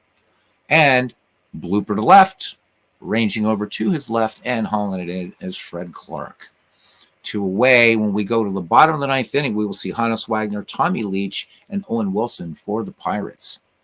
Possum Whitted in the game, nothing for 4, but made some good plays out there in center field today. Whitted swings to bouncer to Dots Miller at second, on to Thomas at first for the 4-3 putout. The Phils go quietly, go to the bottom of the 9th. Pittsburgh sending out what Ernie Harwell would say would be the artillery. Wagner, Leach, and Wilson. Hannes Wagner on the bubble today, nothing for 3. 0-1 pitch, lined out his last time up. Wagner cuts on this, and he's going to pop out foul territory, right-hand side. And Lutteris makes the catch. And Fred Lutteris, knowing that Hannes Wagner will be named one of the greatest players of all time, will tuck that ball into his pocket and keep it as a souvenir. All right, here's Tommy Leach now, 1 for 3. Count 1 ball, no strikes on Leach. Leach swings, 2 hopper to short. Bancroft on to Lutteris. 2 up, 2 down, and it's up to Owen Wilson, the only Pirate highlight of the day. He is 2 for 3. The 2-0 pitch. Alexander looking for the complete game win. And soft fly ball out to left field. And reeling in is Bills Becker. And the Philadelphia Phillies take this exhibition game from the Pittsburgh Pirates. When you do exhibition games, Out of the Park Baseball does not do a written recap. So the line for the Philadelphia Phillies of 1915, 4 runs, 8 hit, no errors. The 1909 Pirates, 1 run, 6 hit, and no errors. This game, had it been played back in the dead ball era, would have made big news in the sports pages of the time, precisely because there were no errors. There were so many errors in the dead ball era that when you had errorless games, newspapers made a big deal to talk about. A player of the game, as expected, is Bert Niehoff. So Grover Cleveland Alexander goes 9 complete, 6 hits, 1 run. It was earned. No strikeouts, nor any walks. Babe Adams tagged with the loss. He also goes 9, 8 hits, 4 runs, all earned, 3 walks, 2 strikeouts. Gave up that home run to the player of the game. And there we go. That's it. Should have gone with the 1903 Pirates. So, Clinton, when I was creating or picking my 8 teams from this 1893 to 1919 thing, I was kind of like, I don't know, I was actually thinking either 1903 or 1902 Pirates, but I really, let's go with those 1909 Bucks. And I'm not going to change it up now. So anyhow, guys, I hope you found this a lot of fun. We did a lot of baseball today. We did 2.5 hours today on Pocket Pennant Run baseball, which got to remind Ken, I still have a 19th century game saved in there for us to do. The White Stockings versus the Providence Grays to test this thing out, Pocket Pennant Run with 19th century baseball. I hope this was helpful to you. Again, that's within the first 50 minutes of that with Bernie and I not only talking about the teams we selected for these respective leagues, but Bernie doing the American League, but just how to set up a custom league of a season of teams from different seasons in baseball and out of the park baseball. Don't be afraid to jump into this game. It can be really intimidating once you get past just the click and what have you to do a season replay. But it's really, really fun. And, deserves its rightful place as being such a great, great seller. So by the time we meet up again with this league, I'll have all the logos set and everything ready to go. And Bernie and I will do like an opening day where on his channel he'll be doing whoever's opening for the American League and me for the National League, and that's it. So Cousin Ken says one of the reasons that he held his 1882 Grays replay is he couldn't handle every game with up to 16 errors per game. Yeah, so 19th century, 1882, these guys aren't even wearing gloves yet. Man, oh man. Clinton says, interesting, I'll observe McGreevy. This is not McGreevy. Oh, you're going to observe McGreevy. You watch both. Working with another friend on a horse racing spreadsheet. Awesome. So McGreevy probably coming up finally around the end of October. And you are welcome, cuz. You are most welcome. So my thank yous first have to go tonight to Bernie Stroum, who joined me on this broadcast in a little tutorial. Really, guys, give it a try. This game is so much more than just season replay. And again, there's nothing wrong with season replays, but there's so much more to do in this game. And we'll do more in-depth tutorials. This and other games. I have one coming up on in Baseball for Windows, how to recreate all-star games. And then we're going to start doing some Diamond Mine baseball tutorials as well. So for at least some of your baseball needs, if you can handle the wackiness of me, please join me again next time. Join this wonderful community. So thank you to Bernie Stroum. Ken Castro calls it great entertainment. Thank you, buddy. Heart and soul of this channel, Cousin Ken Castro. Thank you to the Professor Clinton Parks. Thank you, my friend, for coming in. I really, really appreciate your just being here, all you guys. Todd B, it's all too little that we see you these days. So Todd B, thank you for coming in. Dwayne Martz, YouTube Network, guys, subscribe. Great channel, great channel. Truth Hurts Wilkie. Hey, Truth Hurts, how you doing, man? So thank you for coming in. Sorry you couldn't hear Ernie Harwell tonight, but sometimes you got to put up with me. I am going to put on a Harwell game after this. If anybody's in the mood for a little bit more baseball, at least you don't have to hear me. So a little bit of Ernie Harwell coming up. But as for me, that will be all for tonight. Who else do we have? I want to make sure that we didn't miss anybody. I always hate that. I don't think we have. We just had MV was here, so we had just a very active chat here today. And Aaron Reed joined us along with Mike Silva. That's it, gents. I don't know what Dwayne has coming up in his channel. Clint Parks says, not to disrespect you, I find this a lot better than Action PC. So you're not disrespecting me at all, Clinton. Action PC is one of my favorite baseball sims. So this is my favorite baseball sim is out of the park baseball. I think Action PC baseball is very good for single season replay. I don't think it's good as it's not built for it. So let's not knock it. It's not as good as this though, obviously, because this can do career play. Action PC, not really built for that. No, so no disrespect at all. It's one of my favorite baseball sims, but this is the one I love the most. I really, really love out of the park baseball because of the freedom that it gives me. But that being said, we're getting a Cars and Dice equivalent in Pocket Pennant Run. So keep an eye on that game that I've been featuring a lot on the channel. But anyhow, let's finish what Clinton does have to say. He says he has a special use for Action PC. It'll work with transactions, and you can send corrections to the guys at Action PC. So there you go. All right, guys.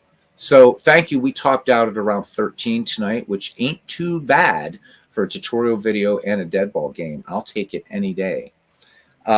Again, little Ernie Harwell game coming up. I have no idea what teams, who's playing, but if you're in the mood for some baseball and you're rolling up one at home or you just want to chill out, you get to listen to Ernie Harwell. And till the next time, see you around the batting cage, guys. Good night.